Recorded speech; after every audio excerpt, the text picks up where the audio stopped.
Bueno, muy buenas noches a todos.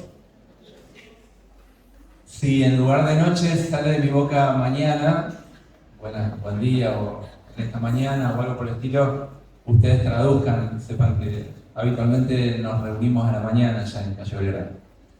Ahí mi esposa me lo hizo anotar. Gracias, amor. Bueno, Salmo 46, vamos a meditar hoy.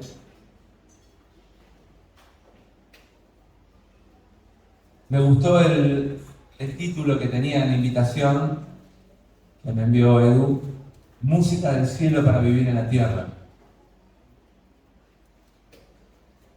Esto es la palabra de Dios, lo que vamos a leer. Si ponen una más, buenísimo, ahora sí.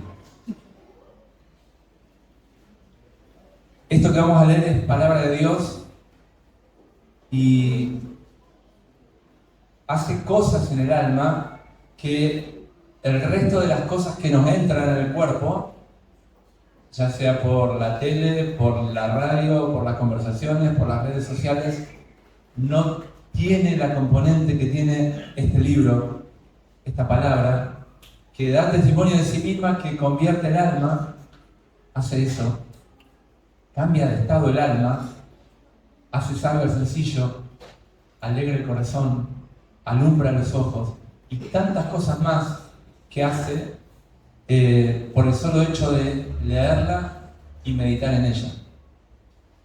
Así que vamos a leerla, pero antes que leerla vamos a orar para que Dios bendiga esta lectura y meditación que vamos a tener en su palabra y que haga el efecto en nosotros. Así que los invito a orar. Querido Señor, siempre vamos con reverencia a tu palabra y con la expectativa de que nos hables. Te invocamos para esto, Señor, por favor, habla a nuestro corazón y danos un corazón dócil para entenderla, para creerla, para vivirla, para aceptarla, para recibirla. Por favor, Señor, te lo pedimos en el nombre del Señor Jesús, nuestro amado Salvador. Amén. Bueno, este salmo, no sé si todos tienen la Biblia abierta en formato papel. Ahora hay muchos que leemos, yo me incluyo, en formato digital. Está claramente separada en 3 estrofas. Y el final de cada estrofa tiene una palabrita hebrea que dice ahí, al final del versículo 3, al final del versículo 7 y al final del versículo 11, que es Selah, que es una indicación para hacer una pausa y meditar en cada una de estas cosas que se han dicho. Yo apostaría para tener la música de este salmo. Es un salmo que me gusta particularmente porque parte de la letra me la aprendí de memoria con un corito que sin duda no es el que compuso David. Un salmo, no sé si es de los hijos de Coré o para los hijos de Coré, pero está dentro del grupo de salmos considerados como escritos por David. Pero tenía una música muy como pachanguera, la forma en que yo la aprendí, me gustó, la cantaba así. Pero cuando uno lee el texto, es tan solemne lo que está diciendo, y cambia tanto de imagen de una estrofa a otra, que no quiero creer, me cuesta imaginar cómo la música pasa para que las emociones pasen de un estado a otro estado cuando el salmo cambia de estrofa. Bueno, nada, soy muy torpe en la música, pero disfruto algunas cosas de la música y me imagino que esto en su formato original tendría eso que ahora nos lo perdemos. Dios es nuestro amparo, dice, así empieza el salmo, y nuestra fortaleza, es nuestro auxilio, no solo nuestro auxilio, nuestro auxilio disponible en las tribulaciones. La vida del cristiano no es fácil. Hay momentos de tribulación. Pero lo que dice este salmo es que en esos momentos de tribulación Dios es todo esto. Es amparo, es fortaleza y es un auxilio disponible, inmediatamente disponible. Por tanto, dice el salmista, no temeremos. Y acá el Salmo nos lleva, esto es para los que conocen más en profundidad la Escritura, a cosas que están descritas en el Apocalipsis, eventos del tiempo del fin que van a ocurrir, que la tierra va a ser removida, va a haber eventos en la naturaleza, pero aunque pase eso, dice el salmista, aunque se traspasen los montes al corazón del mar, aunque bramen y se turben sus aguas, aunque los montes tiemblen a causa de su braveza, la frase que dijo antes vale para todos esos momentos difíciles que puede tener uno en la vida. Somos tan frágiles, tan débiles. Me acuerdo de un hermano que murió allá en la iglesia donde me congregaba en Buenos Aires, donde nos congregábamos en Buenos Aires, por un pequeño choque. Un choque muy chiquitito. No tenía puesto el cinturón de seguridad, lo chocaron del costado del acompañante, él iba solo y por no tener el cinturón de seguridad se fue con el cuerpo todo para aquel lado, lo chocaron de ese lado y golpeó la cabeza contra la puerta y la cabeza le giró así, se quebró la cervical, le tocó la médula y estuvo convaleciente hasta que murió. Así de frágiles somos, así de débiles somos. Imagínense estar en el medio de un terremoto. Yo no lo he experimentado, hay gente que lo ha experimentado. Yo experimenté una vez, por torpe cuando era joven, cruzar la vía por un lugar que no correspondía, quedar paradito así entre dos trenes, uno que me pasó por atrás y otro por adelante. Quietito así, con el tren pasando a 60 km por hora y el de atrás ni lo quería mirar. Quietito. Y a uno pasa el tren y se le aflojan todos los pies. Pero el Salmo dice algo que parece hasta contener cierta soberbia o altivez, parece, digo porque no lo tiene, pero dice, no temeremos. Qué fuerte, ¿no? Qué confianza el que escribe esto. Aunque tiemble la tierra, aunque pase lo que pase, no vamos a tener miedo. Es un hecho, no temeremos. ¿Se acuerdan cuando el Señor va con los discípulos cruzando el mar de Galilea rumbo a la tierra de los Gadarenos? Se desata en el mar una tormenta, una tempestad que tiene características sobrenaturales, no era habitual. Ese mar, ese lago, que tuviera una tormenta por el estilo de las olas cubrían la barca. El Señor estaba durmiendo, sin temor. Pero todos los discípulos estaban con miedo. Y lo despiertan al Señor y le dicen, Señor, ¿no te importa? ¿No te da cuidado que nos vamos a morir? Y el Señor se dirige a la tempestad, al viento, les da una orden, se apacigua todo, y cuando los mira a los discípulos le dicen, ¿por qué están así temerosos? ¿Por qué tienen miedo? ¿Cómo es que no tienen fe? Este salmista está en un momento donde la fe está ahí, tope de gama, ¿no? Dios es mi amparo, Dios es mi fortaleza, lo dice en plural porque incluye a todo el pueblo de Dios. Dios es nuestro amparo, Dios es nuestra fortaleza, Dios es nuestro pronto auxilio. Hermanos, no vamos a tener miedo. Pase lo que pase. Si damos vuelta el silogismo que hay ahí, uno dice, como Dios es todo esto para mí o para nosotros, por lo tanto, no voy a tener miedo, lo podemos dar vuelta y podemos decir, si tengo miedo, lo que implica es que Dios no es mi confianza, Dios no es mi fortaleza, Dios no es mi amparo. Estoy fuera de la protección de Dios. ¿Puede ocurrir? Sí que puede ocurrir. El que teme, dice Juan, en su primera carta, no ha sido perfeccionado en el amor. Porque el que descubre el verdadero amor, ese echa fuera el temor.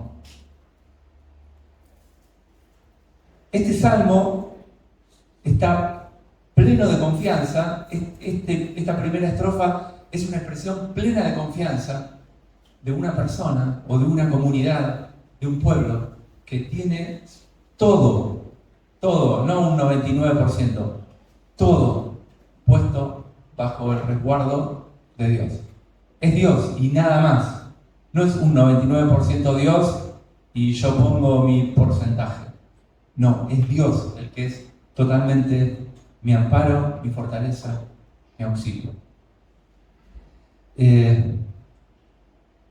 Tenemos o estamos en una época en la que mucha gente, aún dentro de la iglesia de Dios, tiene ataques de pánico.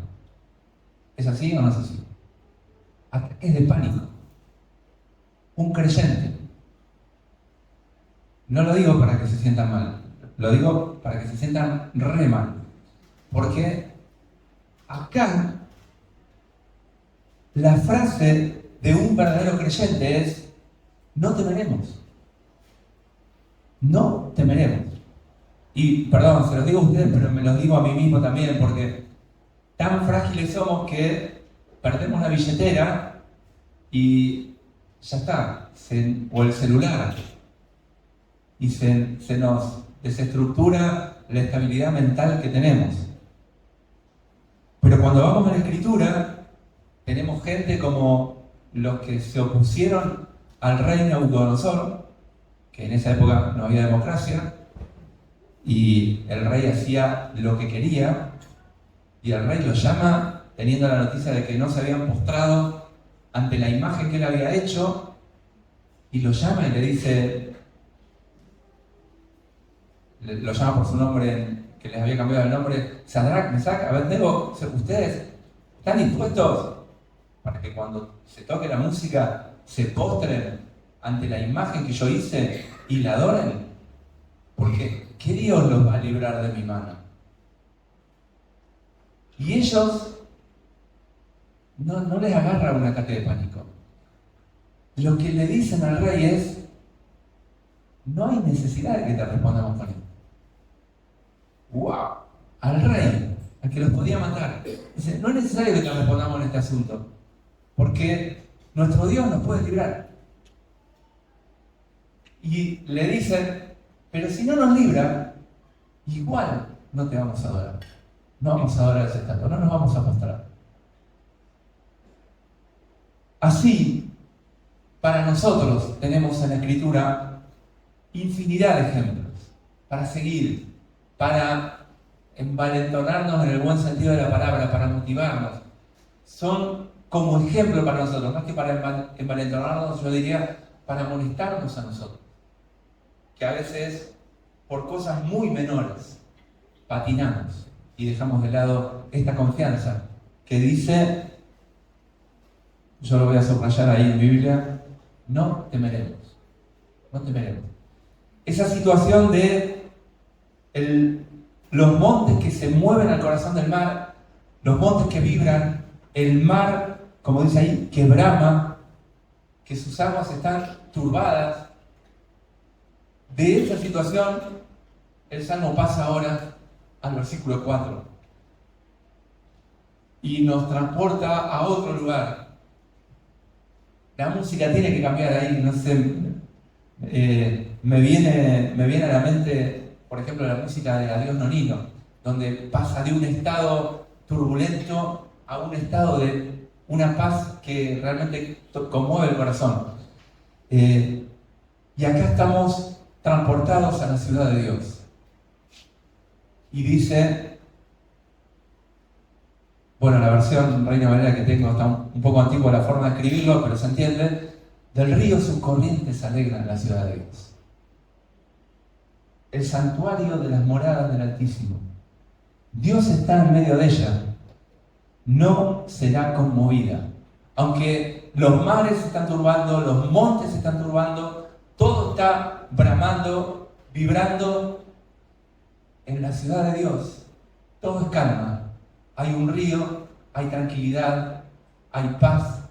Nada la conmueve.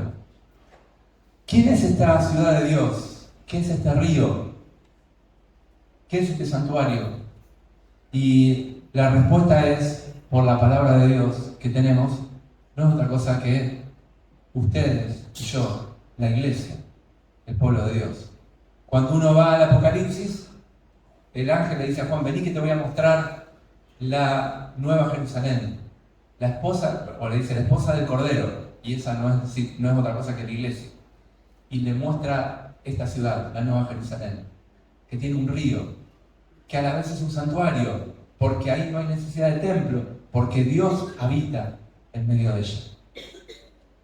Nuestros cuerpos son templo del Espíritu Santo. Nosotros deberíamos ser este lugar, este santuario donde Dios habita, este lugar donde Dios está en medio, donde Dios se mueve con libertad. Y me gusta, y quiero hacer referencia a eso, me gusta que hay un río cuyas corrientes alegran esta ciudad. Justificados por la fe, dice el apóstol Pablo, una vez que ponemos la confianza en el Señor Jesucristo, en su muerte en la cruz, que murió por nuestros pecados, que pagó lo que no podíamos pagar. Entonces, cuando ponemos esa confianza ahí, Pablo dice que estamos justificados por la fe y tenemos paz. Paz. Que no se puede explicar de otra manera. El Señor en un momento se cruzó con una mujer samaritana, que necesitaba agua, estaba sedienta, pero la iba a buscar en un horario inconveniente al calor del mediodía porque tenía vergüenza de que la vieran, porque sabía que su vida estaba desordenada, que no estaba ordenada delante de Dios. Pero se encuentra con el maestro y él le pide agua. Es muy astuto el Señor cuando inicia sus conversaciones. Bueno, hay un intercambio, pero quiero que leamos algunos detalles que son realmente conmovedores. Ante la respuesta de la mujer, que le dice, ¿cómo me hablas vos que sos judío y yo soy samaritana? El Señor, capítulo 4 de Juan, versículo 10, le dice, si conocieras el don de Dios, el don es el regalo. Este regalo es la misma persona, el Señor Jesucristo. Ese que en la tempestad está durmiendo. El agua entra dentro de la barca, pero Él está durmiendo. Esa paz es la que Él representa en su persona. Y dice, si supieras quién es el don de Dios, y es Él. ¿Y quién es el que te dice dame de beber? El don de Dios te está diciendo eso. Vos le pedirías, tú le pedirías, y Él te daría agua viva. La mujer como que empieza ahí a ver las cosas de otra manera. Dice, ¿cómo agua viva? ¿Que son más grandes que nuestros padres? ¿De dónde sacás el agua viva? Vos es hondo. Y en el versículo 13 el Señor le dice, cualquiera que bebiere de esta agua volverá a tener sed, pero el que bebiere del agua que yo le daré no tendrá sed jamás, sino que el agua que yo le daré será en él una fuente de agua que salte para vida eterna.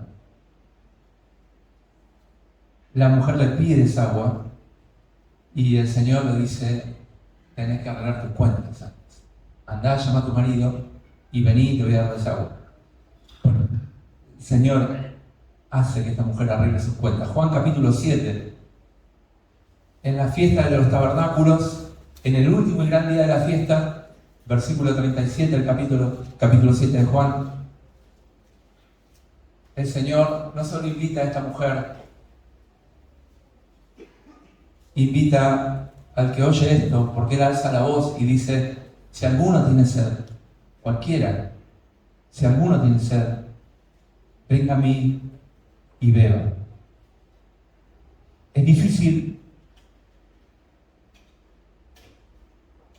transformar esto en una frase que es lo que vos tenés que hacer. Porque el Señor dice: venga a mí, beba. ¿Qué tal? ¿Cómo se hace eso? ¿Cómo voy a Él? ¿Dónde está? ¿Cómo? ¿Beber qué? El que cree en mí, dice el Señor, como dice la Escritura, de su interior correrán ríos de agua viva. Y esto dijo, nos aclara Juan, del Espíritu que habían de recibir los que creyesen en Él. Y ahí está parte de la pista. Creer en Él. Creer es confiar en Él, plenamente en Él, en ninguna otra cosa. Lo que dice Salmo 46 al principio. Los que están así, con su confianza plena en Dios, los que hemos confiado así para la salvación de nuestra alma, para el perdón de los pecados, y que seguimos en ese camino para la vida cristiana, entonces, esos, dice, volvemos al Salmo 46, las corrientes de este río lo alegran. No importa qué circunstancia externa hay, no importa qué cosas se mueven alrededor, no importa qué debilidades tenemos en el cuerpo, hay paz en el santuario de las moradas del Altísimo. Hay que tener los pecados perdonados para ser un santuario. No se puede estar sucio y ser el santuario de Dios. Pero eso lo arregló Cristo en la cruz, muriendo por nuestros pecados. Bramaron las naciones, no la iglesia de Dios, las naciones, este mar que relatan en la primera estrofa, titubearon los reinos, pero Él dio su voz, se derritió la tierra, Jehová de los ejércitos está con nosotros. Nuestro refugio es el Dios de Jacob. El que pelea, una canción que yo no conocía hablaba de esto, el que está por nosotros, el que pelea por nosotros, es Dios. ¿Qué podemos temer? Si de verdad está puesta completamente toda nuestra confianza en Dios, ¿qué podemos temer? Y acá el Salmo hace otra pausa. Y la última estrofa nos lleva al futuro, a un lugar o un momento de la historia que todavía no ocurrió, pero nos cuenta cómo termina este libro. Un hermano dijo una vez: yo voy a estar siempre del lado de Dios porque yo leí este libro y sé cómo termina la historia. Nosotros ganamos. Entonces yo me voy a poner de ese lado. Como que eso afirma la fe. El Salmo nos lleva a ese lugar. Al final de la historia, Dios va a intervenir en la historia. Como Iglesia de Cristo estamos esperando su venida. Dios va a intervenir en la historia de la humanidad. Y este Salmo nos lleva a ese lugar y lo pone como un evento certero en el pasado, porque ya estamos ahí en la mente del autor o en la visión de este hermoso Salmo. Venid, dice, y vengan y vean las obras del Señor. El Señor ya ejecutó en la tierra su juicio. Puso asolamientos en la tierra. Hizo cesar las guerras. No va a depender de un pacto de paz que haya entre Rusia y Ucrania o entre Israel y los palestinos. Va a ser el Señor interviniendo directamente que va a hacer cesar toda guerra. Va a venir su reino a esta tierra. Va a quebrar el arco y la lanza. Va a quemar los carros de combate en el fuego. Y el Señor dice esta frase que vale para todo, para esperar cuando estamos en momentos de tribulación y también para la salvación de nuestra alma. No hay nada que puedas hacer. Quédense quietos, esténse quietos y conozcan que yo soy Dios. Él es el dueño y el soberano de nuestra vida y no solo de nuestra vida, del destino de la humanidad. Él dice: voy a ser exaltado entre las naciones. No importa la rebelión que haya, no importa cómo brame la sociedad, no importa para dónde vaya el pensamiento del mundo, las naciones se van a someter a Él. Él va a ser enaltecido en la tierra. Y termina el versículo 11 de la misma manera que el versículo 7. El Señor de los ejércitos está con nosotros. Nuestro refugio es el Dios de Jacob. Esta frase, Jehová de los ejércitos, el Señor de los ejércitos, la tenemos en un himno hermoso y tan desafiante como este salmo, bueno, que también es un himno. Se me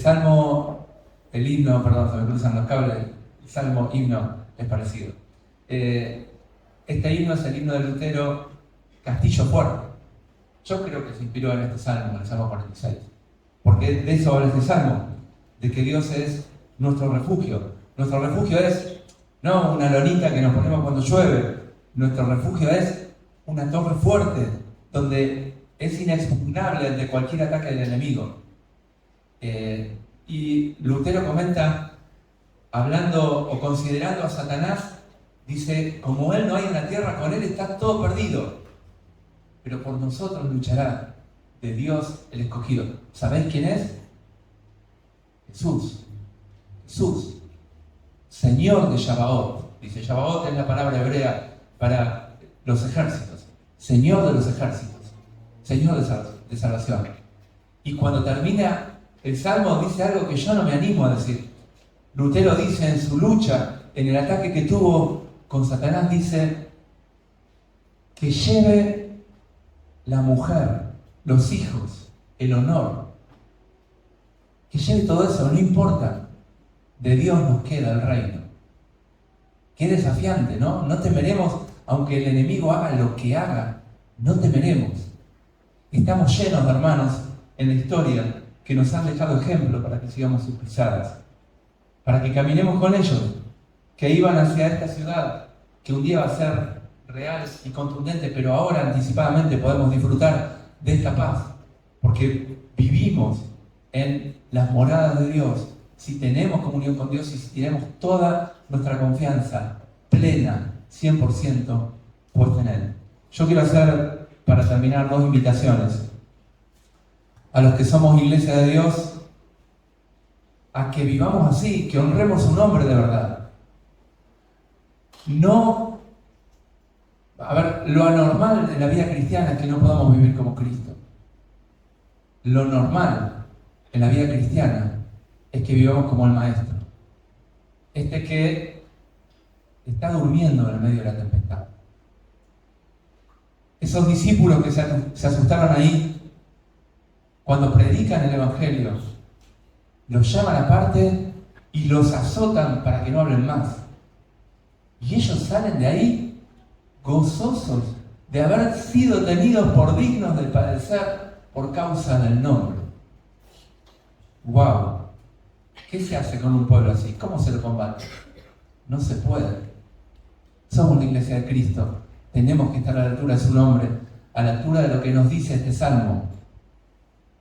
Vivamos así, que esos ríos de agua viva que corrieron cuando recibimos a Cristo por primera vez, sigan fluyendo en nosotros. Que Dios nos perdone para que podamos vivir así y honremos el nombre de Dios, que estemos a la altura de lo que Él se merece y su reino se extienda. Y para los que no son de Cristo todavía, yo no los conozco a todos, pero posiblemente haya acá gente que todavía no es del Señor, que no conoce al Señor, que no experimentó qué es eso de los ríos de agua viva que pueden correr dentro de la vida de un creyente. Bueno, te invito a que hagas eso que el Señor invita a toda persona. El Señor dice, si alguno tiene sed, si estás insatisfecho, si los pecados impiden que Dios viva dentro tuyo, el Señor te dice, vení a mí y bebé, porque Él está dispuesto a perdonar los pecados y a darte el Espíritu Santo, que Juan aclara ahí que Él está dispuesto a dar a todo aquel que cree, que en ese momento todavía no había venido el Espíritu Santo, pero sí vino en Pentecostés hace más de 2000 años atrás, o 2000 años atrás. Yo quiero que inclinemos ahora la cabeza, que hagamos una oración.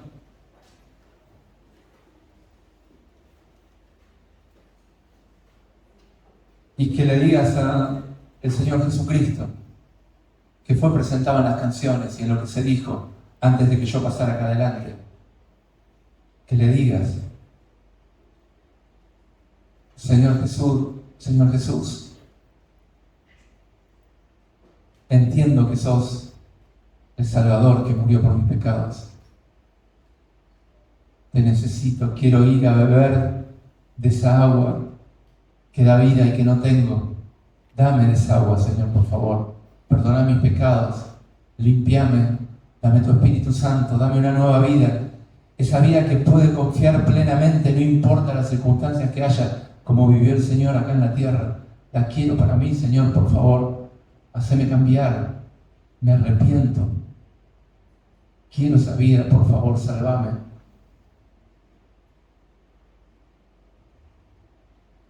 Esa es la oración, hacela como sea, con tus palabras. Si la hiciste, yo te invito a que lo compartas con alguno de los hermanos, con quien te invitó, conmigo, que me puedo quedar un rato con mi esposa. Y si tenés dudas y no sabes cómo hacerla, también compartí esto con las mismas personas que te dije recién. La palabra de Dios es contundente, es clara. Si estás acá es porque el Señor te quiere salvar, te quiere dar vida, una vida abundante, como no conocemos hasta que conocemos a Él como Salvador. Que Dios bendiga su palabra y que nos bendiga a todos nosotros. Amén.